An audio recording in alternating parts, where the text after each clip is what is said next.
Hello and welcome to Classically Imperfect, a mental health organization dedicated to helping young classical musicians experiencing mental health distress. I'm Mary Elizalde, one of the co-founders and the director of operations. And today with me, I have Dr. Hannah Murray, who is a professional violinist and musician's wellness enthusiast. And today we're going to be discussing injury and injury prevention, as well as recovery for classical musicians. Hi, Dr. Hannah. How are you? Hi, I'm good, Mary. How are you? I'm doing great. Thank you for asking. So, can you tell us a little bit about your musical background, how you got involved with music? Yeah, so I started playing violin when I was like 5 years old. Um, I grew up in Seattle when I was little, and my block in the city was having like a block party where all the houses came and brought food and whatever.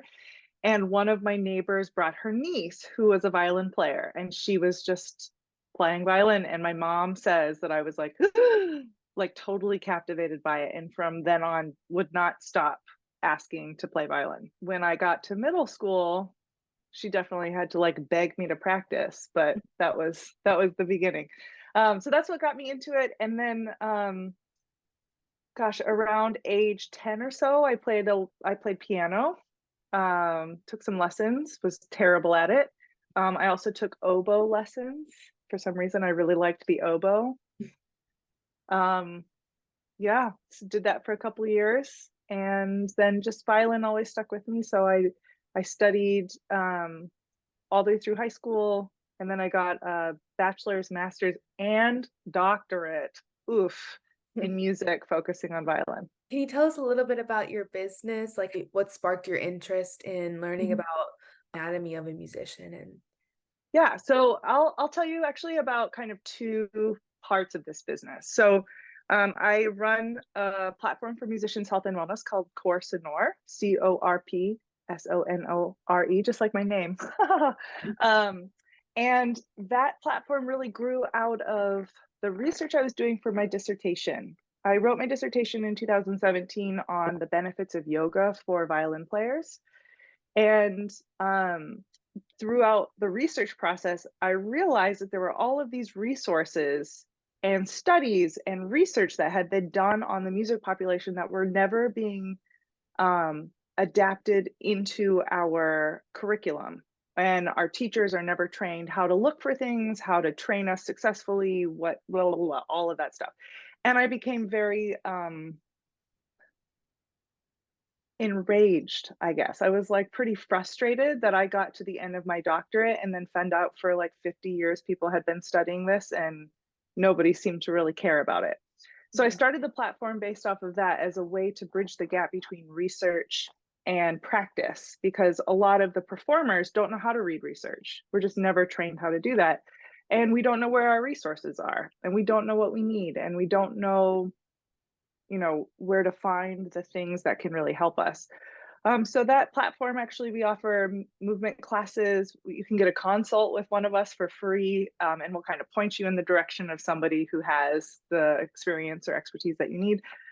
We also have a podcast, and we have a monthly publication that goes out with various articles on different things. My research for my dissertation birthed two different components. So it birthed Course in Nor, and it also birthed this like fascination with the human body and what's going on kind of under the skin when we're doing anything, really, but specifically music. And so I have a yoga certification, but then I kind of jokingly was like, oh, I don't know the yoga pose that helps you play trills and reach for your tenths. It doesn't exist. So I kept studying and studying and trying to find a method that would really take it to the next level. And that's how I found Tamani, which is what I actually just finished the final phase of my certification this summer. So I wow. am very anatomically nerdy right now. And through it was really through like wanting to find answers. And through that search, it actually kind of turned into more of a like, whoa, the human body is insane. It's so beautiful. It's so complex. It does the most amazing things. Sometimes we just need better pathways to get from like what we want it to do to what it's actually doing. And when you can kind of streamline those processes, a lot of magic can happen, which is what I'm obsessed with these days. Do you have any like tips for any musicians who are interested in learning more about the human body? Yeah, there's so many different places to start. I would say that just moving and feeling within your body yourself is one of the most important places to start. I think, especially in music training, we kind of get separated from our musical ideas and how we experience them in our physical body. Mhm. So, really finding ways to tap into how things feel for you, like how it feels to take a deep breath, how it feels to stretch. If you, have any type of movement practice, whether it's a yoga practice or you walk every day, these are great ways to start. The other thing I would say is starting next month, Coursera is actually going to be featuring workshops with experts in certain fields. And I'll actually be doing one in September about anatomy for musicians. So it'll give you a little bit more of a, we're going to do some exercises. We're going to cover some content that's really accessible, really easy to like feel and start embodying in your own experience. That's great. Can anyone come to the workshops? Is it Oh, like on yeah. Zoom or in Oh, person? yeah. Oh, yeah, they'll be on Zoom, they're virtual. Okay. I believe the one I'm doing is September 24th at 2 PM. I can send you all the information for that too, if you wanna share that. Yes. And I believe the one after that is gonna be on performance psychology, is our next expert. Um, and yeah, free for everybody's welcome. There'll be time for questions and answers. And I know that it's always like once you kind of open the door to all this stuff, it's like can be really overwhelming. There's a lot of questions that people should be able to ask. So we want to make space for that too. Yeah, definitely. Well, thank you. You're Can welcome. you share one of like the most effective or best ways to warm up as a musician? Me personally, I usually struggle, or at least I tell myself that I don't have time to warm up, which is the case for most of the time, but at the same time, you musicians should be warming up. I Mhm. know me personally, I usually do scales, but is there like another exercise that we can do to actually effectively help us warm up or at least faster, if that Yeah, makes totally. I like am not one of those people who likes to be like, oh, before I can touch my instrument, I have to do 40 minutes of exercises. Like I hate that. That's Mhm. just not how I am. But there are a couple things that I do regardless, and I like them to take about 5 minutes. And then I like to just go. One of them is just really like range of motion is very important for us. We especially because I know you're a violin player too, we tend to get locked into these postures and shapes that are really closed. And so anything, even if you just do like 30 seconds of um, arm circles, one way, the other way, shoulder shrugs, like opening up your chest, pinching your shoulder blades together, anything like that can kind of stretch out the wrist a little bit, go like this. And then actually, if I'm sitting, I try to find my sitting bone. So I really ground my pelvis into the chair, feels kind of uncomfortable.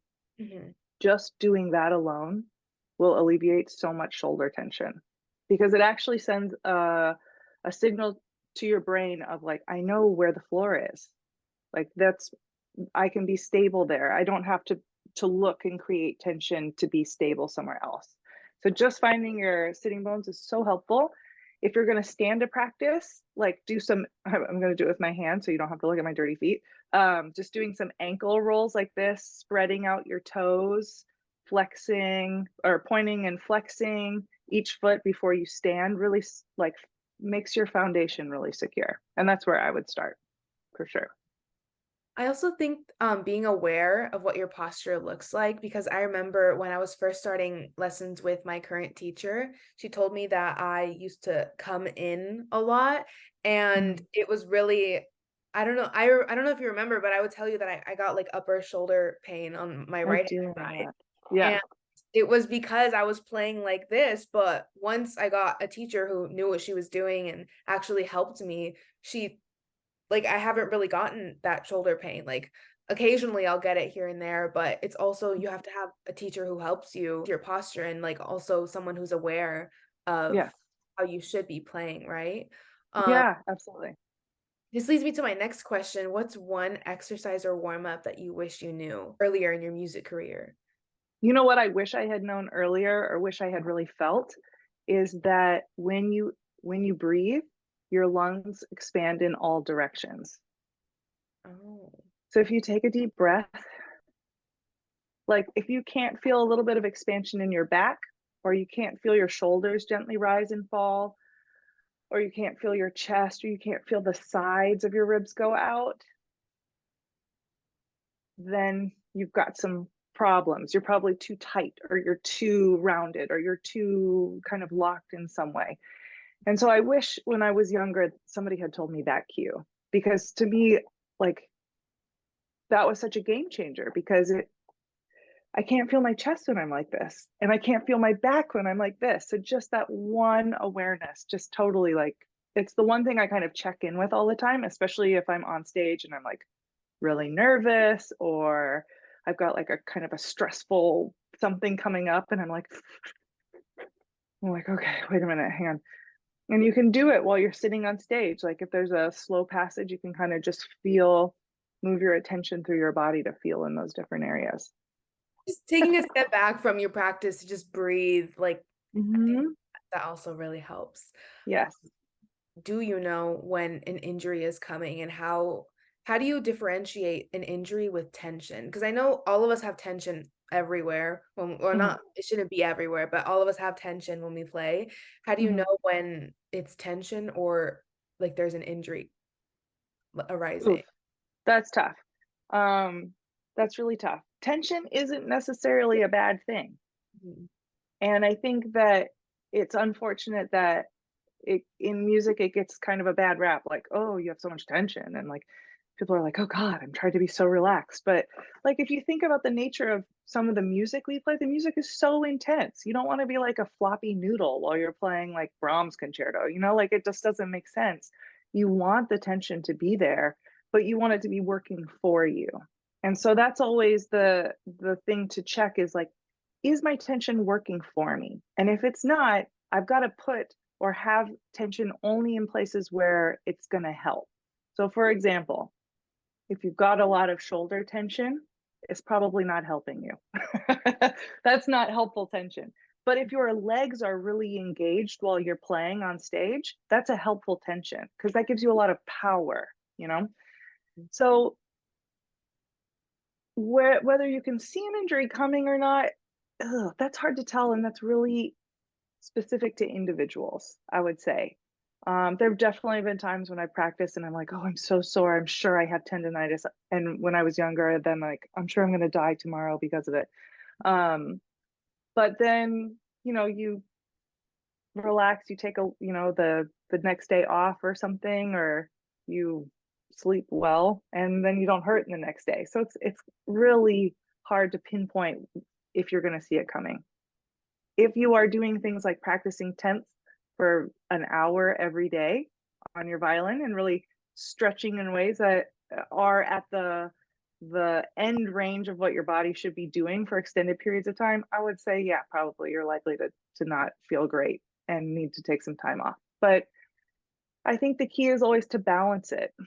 It's like I when I was in college, I practiced 5 hours a day every day. I'm shocked I could do that because now I'm like, oh my gosh, that's exhausting. But the but my teacher was really, she emphasized that you have to take a break every hour. 10 minutes at least every hour you take a break. And I remember like I'd like begrudgingly come out of my room in college and I'd be like, what am I supposed to do for 10 minutes? Ugh, and kind of walk around and go back. So I think regular breaks really can help break things up. Breaks can break things up. Yeah. For keeping taking care of your body. Yeah, definitely. I think that's something that a lot of conservatory kids struggle with, taking breaks Mhm. because they think they should be practicing 24/7, Yes, definitely. when really that shouldn't be the case, and that leads to more injuries.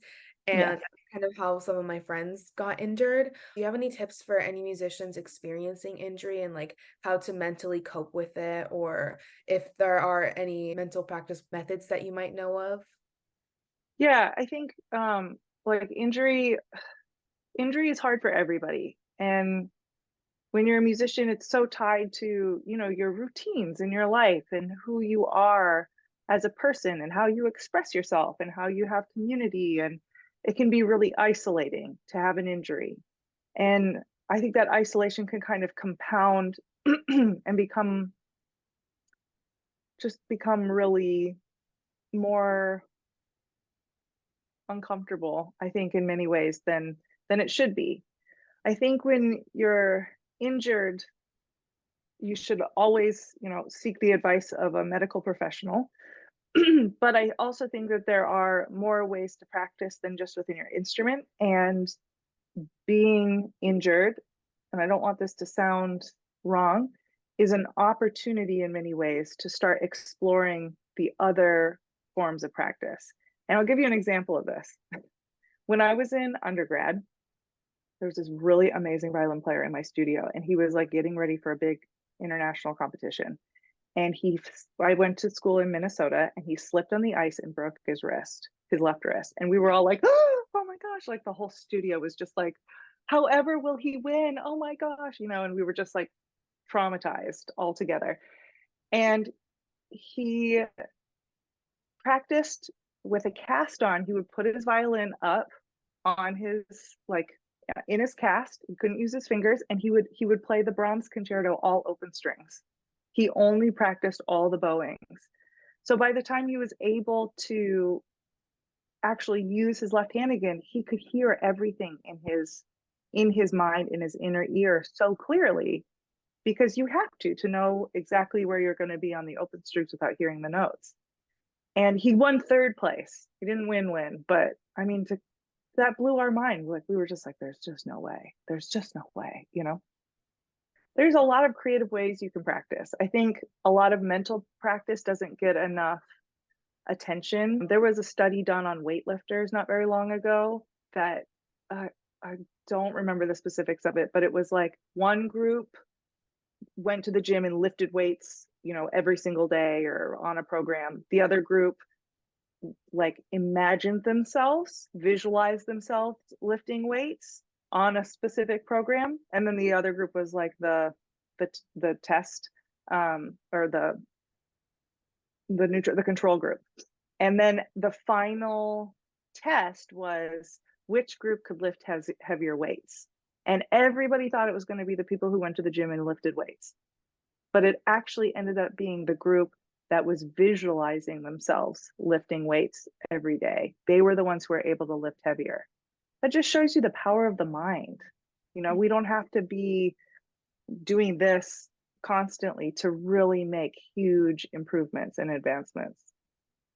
Yeah, I definitely think mental practice is not something people really practice at all, including No. myself. I am not I usually listen to music, and yes, I don't necessarily have a routine for mental practice, but it's Mm-hmm. definitely something that every musician should incorporate and should learn about within their practice, Absolutely. Yes. especially that way they know that when they're injured or they're not dreading being injured, because we all dread being injured, especially Mm-hmm. if you're a professional musician or a Mm-hmm. musician trying to get into conservatory. Like injury is the Yeah. last thing that Right. anyone really wants. Going back to some of my friends' injuries, one of them has a tendon cyst in Mm-hmm. the tendon, and Mm-hmm. he has been really struggling with how to mental practice. And um do you have any tips or like exercises you can do to help recover from injury, or any just stretches that can help a musician when they're injured? Ooh, that's tough because it really depends on the injury. A lot of injury is inflammation based. Mhm. Um, and you want to be mindful that you're resting enough for that. Yeah. But it's funny you should bring this up. Is there cyst in their hand or their wrist? No, it's like in his arm. In his Like, arm. Okay. yeah. So through my Tamani training, actually, this is so wild. I met this violin player. She did her doctorate at Eastman, I think. And she used to compete in like she used to compete against Ray Chen when she was a little kid. She was like big, Wow. big, big, big player. and she developed a really large cyst in her hand, and she couldn't play, obviously, but she was like in college, and because she's international, staying in school for the with a visa was really important. So she had to find a way to make it work. Mhm. She ended up pursuing a lot of mindfulness practices, like a lot of meditation and a lot of I'm not sure what else she did. Actually, I'd have to ask her. And the cyst disappeared. I'm Oh, not saying like that happens for everybody. Her story, I think, is like wild and crazy, but she wrote her dissertation about mental practice and practicing away from the instrument because she had to for her doctoral recitals. And she swears by keeping a daily mindfulness practice as the way to keep the physical body in a very, I know we just talked about tension working for you, but keeping it in quite a calm state so that these inflammatory things are less likely to occur. that's wild. Like she just it just went away after research or she said she did tons of reading about different things and tried all of these different modalities of mindfulness and meditation and like um kind of mantra speaking, and I know she tried a bunch of other things as well, and she said like she's mindful about her hands. Absolutely, I don't think she would ever push herself to crazy limits, but I mean she still solos with orchestras. She got a lot back, so yeah. did she have like her own organization or was it kind of just for her doctorate? No, I think it was just for her own sanity that she started Oh. doing this because she didn't want to have surgery. Mhm. She's really scared of that. Um, so yeah, I don't think it was ever like like for a study. I think it was her own pursuit, actually. But the last question I have for you is, do you think that there are enough mental health resources within the classical music community? No. No. And I just had this amazing on the Course in Our podcast. We actually just had this amazing interview with a mental health specialist in the UK who works specifically with musicians. And um, she was talking about from her perspective, because she's not a professional musician, but she grew up in the community, about all of the things that are part of our training, like the kind of perfectionist mindset we have, the the pursuit of excellence, the kind of toxic culture around competition, and somebody has to win the job and I have to be the one to win it, and all of that sort of stuff, and the the load it puts on us as individuals, to the point where some people we never knew about and will never know about because they just they couldn't kind of find the resources. There weren't enough resources for them to find their way through. And so I think what you're doing is amazing. And it's so awesome that, like, I don't want to speak as an elder millennial, but like that your generation is like really speaking out about it. Like, we need these things. We're going to start these things. We're going to be here. We're going to find the resources. We're going to put a voice to it, because like my generation, we were not okay, but we thought we couldn't talk about it. you Yeah. know it was definitely part of the culture that it was not something that you kind of confronted. You were just like, I'm a terrible person because I feel this way and I'm alone, so I won't tell anybody. Mhm. Sad. Shouldn't be like that. No, yeah, and I feel like definitely within classical music, it's a community very rooted on tradition, so it's kind of hard to spark conversation within this community and like have things change at a fast pace. Everything Mhm. moves so slowly, which sometimes can be a good thing, but at the same time, it's 2023 and I feel like there should be, some movement and some talk. And this is like a project that I'm really passionate about, and I plan on studying psychology in college while minoring in music. Thank you so much again, Dr. Hannah. Oh, thanks for asking, Mary. I'm just so proud of you, and it's just so nice to get invited to Zoom from you and not the other way around. Yeah. Bye.